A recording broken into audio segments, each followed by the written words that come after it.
আমাকে বিরক্ত করবে না, দ্বিতীয়বার এখানে আর আসবে না।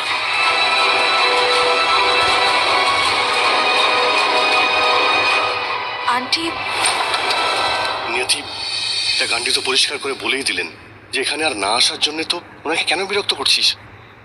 চল এখান থেকে। আরে না চল, তুই এখান থেকে বলছি চল। আরে একসাথে আমি বুঝতে পারছি না। কাল আন্টি বললেন যে উনি সব দেখেছেন, বাড়িতে কি হয়েছে, আর উনি মোহন দাদা আর শম্ভু দাদার ব্যাপারেও সব জানেন। আজকে নিজেই কথা ঘোরাচ্ছেন, বললেন কিছু দেখেননি। নিয়তি, আমার মনে হচ্ছে আন্টি ঠিকই বলছেন, উনি কিছুই জানেন না।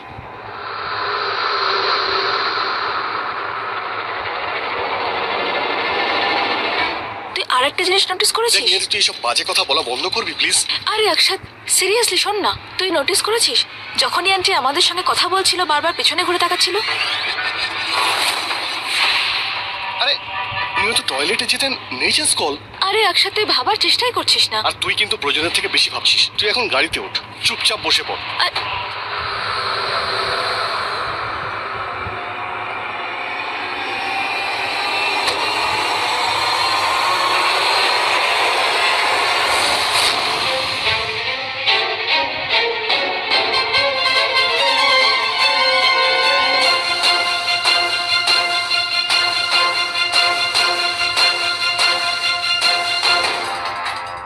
আমি সবকিছু তেমনই বলেছি যেমনটা তুমি বলেছিলে। আমি আমেরিকাতে ছেলের কাছে ফোনও করে দিয়েছি। ও ও আমাকে নিতে আসছে। আমি এখান থেকে চলে যাব, আর ওই বাড়ির ব্যাপারে কাউকে কিচ্ছু বলবো না। দয়া করে তুমি আমাকে মেরো না। আমি মরতে চাই না, আমাকে মেরো না।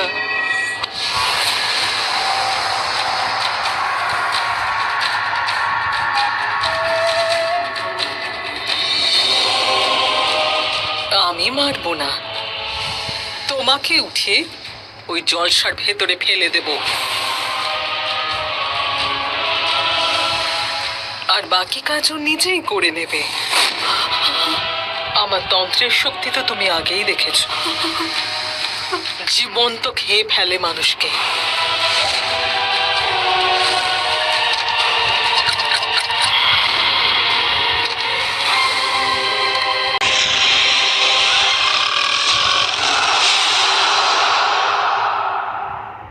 যদি তুমি তোমার মুখ খোলো। আমি আমার মুখ কিছুতেই খুলবো না।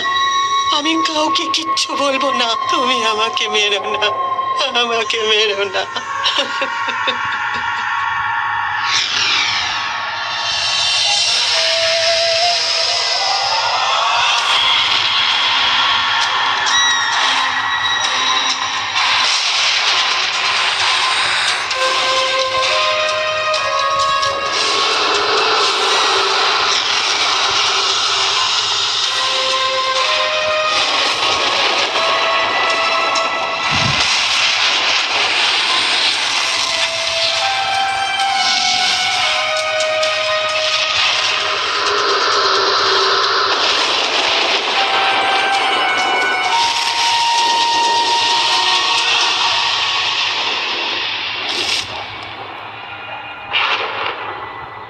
আই ওয়াজ রাইট ইয়ার, ওই আন্টির সঙ্গে আরো কেউ ছিল।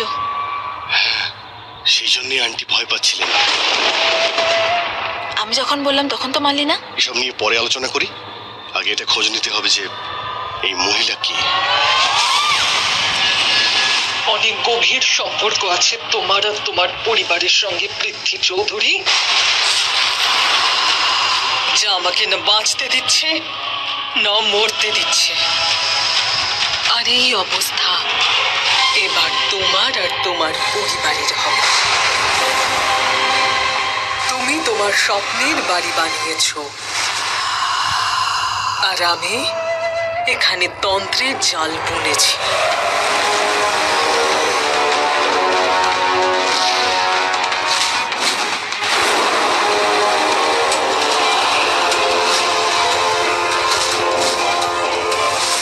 তন্ত্র যা মানুষকে শেষ করে দেয়।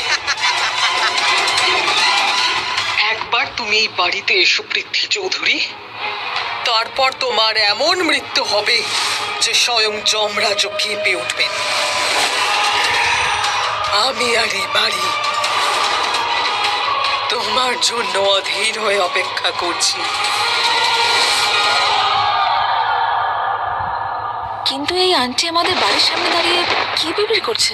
উনি দেখছেন পৃথ্বী চৌধুরী কিরকম বাড়ি বানিয়েছেন, বিলাসবহুল বাড়ি। না ইয়ার, কোনো ব্যাপার তো আছে। চল গিয়ে দেখি ইনিকে। আর ইনি এখানে কি করছে?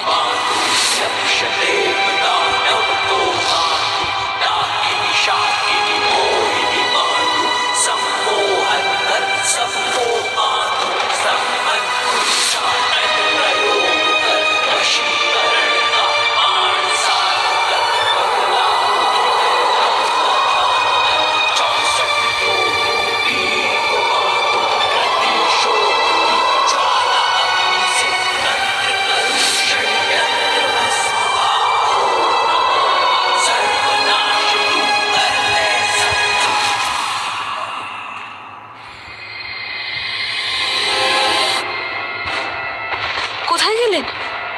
চল। কোথায় গেলেন? উনি তো ভূতের মতো উধাও হয়ে গেলেন। সেটা ইয়ার, এরকম কিছু হয় না। আচ্ছা তুই দেখ, হয়তো গাড়ি করে চলে যাচ্ছেন। চল আমাদের গাড়ি করে ওনার পিছনে।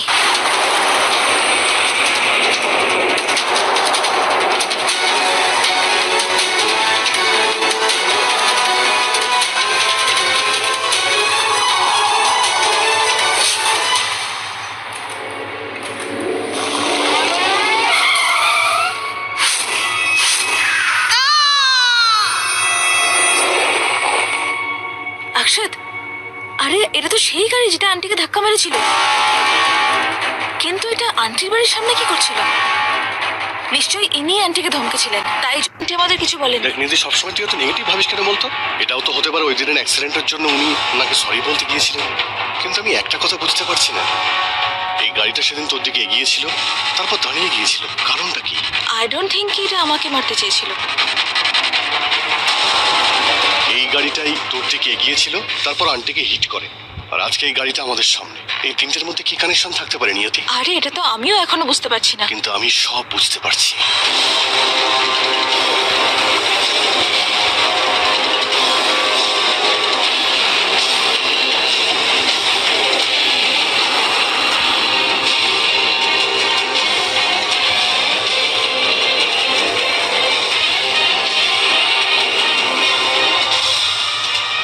নিয়তি যদি একবার দেখে নেয় তাহলে আমার তন্ত্রের খেলা শেষ হয়ে যাবে।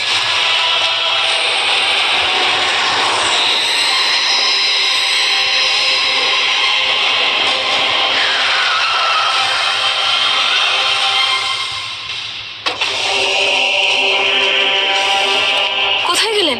এক্ষুনি তো এখানেই ছিলেন। দেখ নিয়তি, কুয়াশার জন্য কিছুই দেখা যাচ্ছে না। আমার মনে হয় পুলিশকে গিয়ে আমাদের সবকিছু এখনই বলে দেওয়া উচিত। আমার সত্যি কিন্তু এই আন্টিকে ক্রিমিনাল বলেই মনে হচ্ছে। অক্ষত, পুলিশকে বলার আগে আমাকে বাবার সাথে একবার কথা বলে নিতে হবে। বাবা যেরকম বলবে আমরা সেরকমই করব।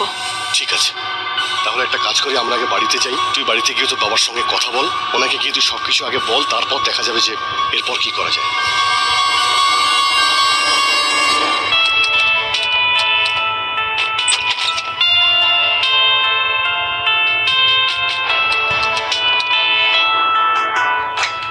কি ব্যাপার, আজ একদম কথা বলছো না যে?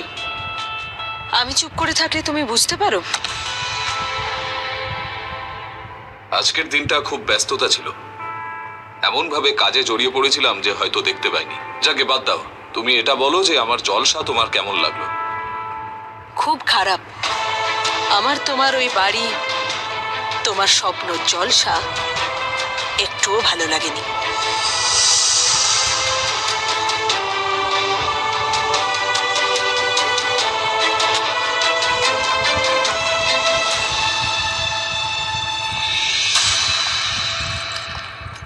এসব তুমি কি বলছো সুমতি? তুমি জানো যে ওটা শুধু একটা বাড়ি নয়, ওটা আমার ড্রিম হাউস। বহু বছর ধরে চোখের সামনে ওটা গড়ে উঠতে দেখেছি আমি। আর আজ তুমি বলছো যে ওই বাড়িটা তোমার পছন্দ হয়নি? খারাপ লাগলো?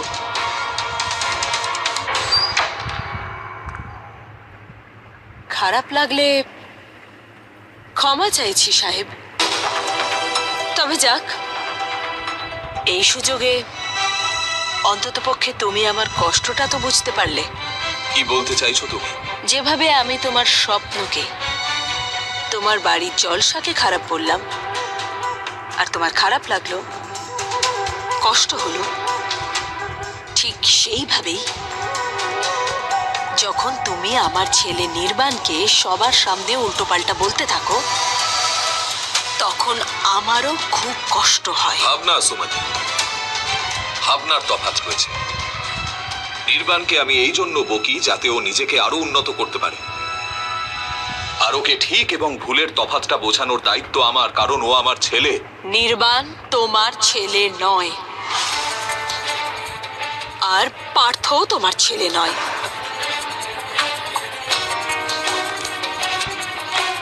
তোমার তো শুধু একটাই মেয়ে, নিয়তি।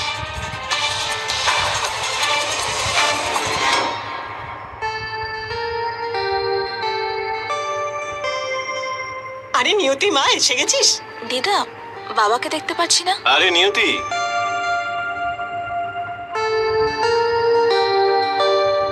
Thank you so much.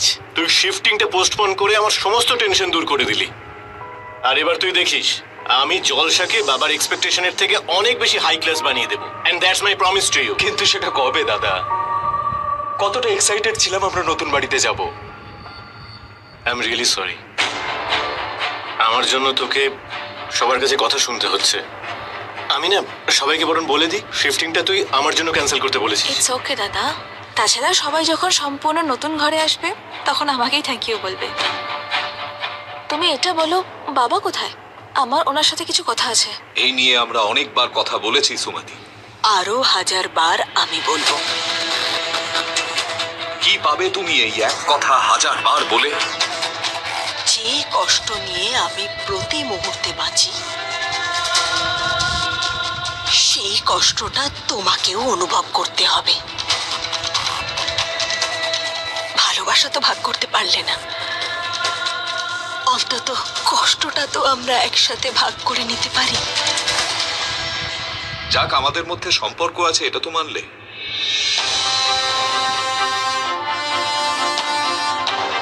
সে ব্যথারই হোক না কেন।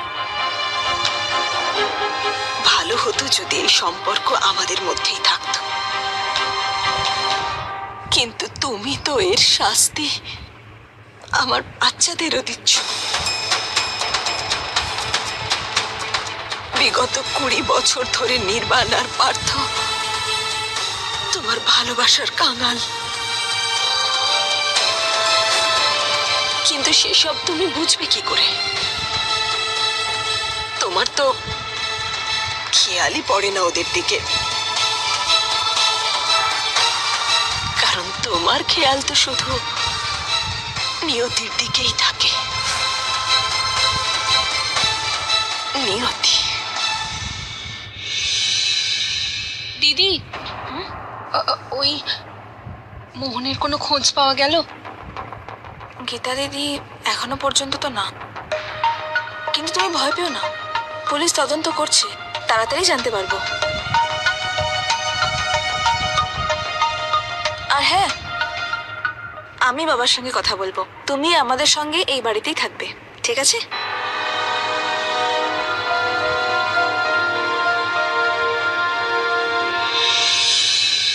কে হয় এই নিয়তি? তোমার একটা ভুল, একটা প্রতারণা, যাকে তুমি 20 বছর আগে আমার ঘরে মেয়ে বলে নিয়ে এসেছো, আর আমারই সংসারে আমারই বাচ্চাদের ভালোবাসা ছিনিয়ে ওকে দিয়ে দিলে। কেন করলে তুমি এই ভেদাভেদ? আমি কোনো তফাৎ তৈরি করিনি সুমতি, তুমি তফাৎ তৈরি করেছো। আর আজ পর্যন্ত, এমনকি এই মুহূর্তেও করছো। নিয়ে থেকে তুমি সবসময় আমার ভুল বলে মেনেছো, তোমার মেয়ে বলে নয়। মা হয়তো হয়েছো, কিন্তু মমতা দিতে পারো। তাই তোমার অংশের ভালোবাসাটা আমি ওকে দিয়েছি। আমি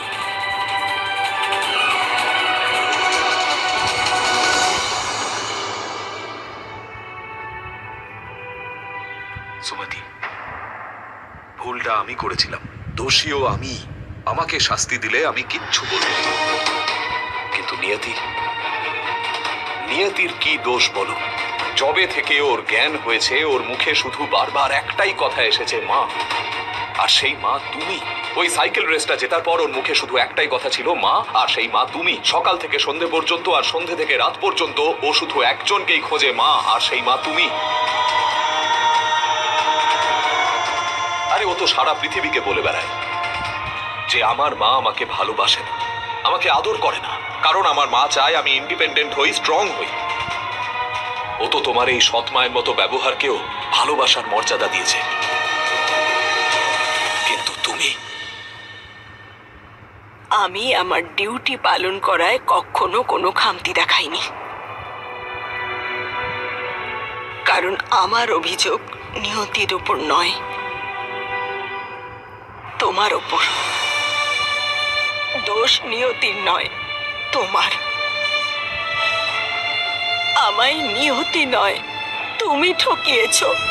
আর সেই জন্যই বলো, কখনো কি এমন হয়েছে যে যা আমি আমার বাচ্চাদের দিয়েছি তা নিয়তিকে দিইনি? বলো, কখনো কি এমন হয়েছে ছোটবেলায় ও যখন অসুস্থ হয়েছে তখনও কি রাত জেগে আমি ওকে সামলাইনি? সব কিছু করেছো তুমি সুমতি, কিন্তু একটা ডিউটির মতো, ভালোবাসা নয়। দায়িত্ব মাথা পালন করে, পালন করেছি, কিন্তু ভালোবাসা, তার জন্য মন যে সায় দেয় না সাহেব, আর কখনো সায় দেবেও না। আমি তোমার অবৈধ সন্তানকে মায়ের ভালোবাসা কখনো দিতে পারবো না।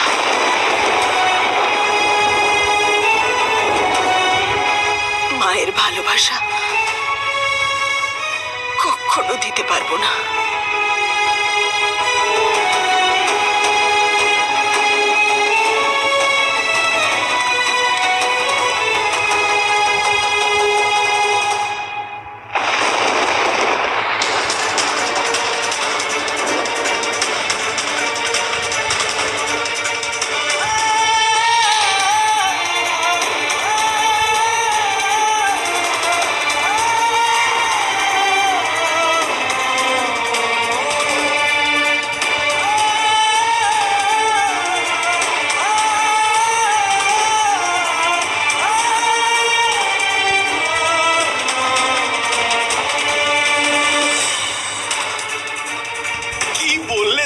এটা একেবারে ভয়ঙ্কর।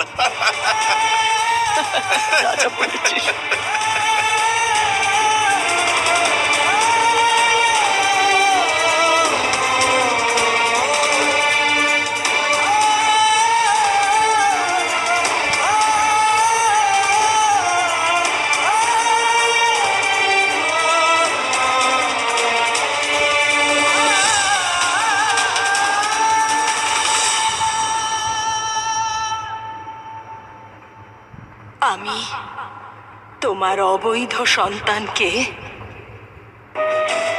মায়ের মমতা কখনো দিতে পারবো না।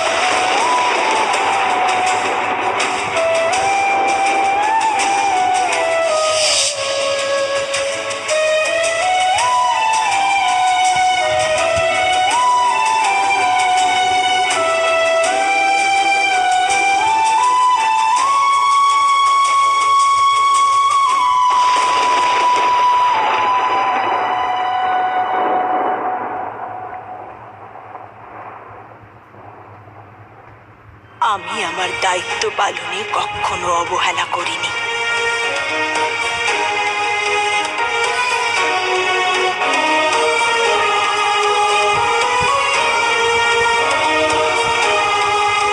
মায়ের ভালোবাসা কখনো দিতে পারবো না।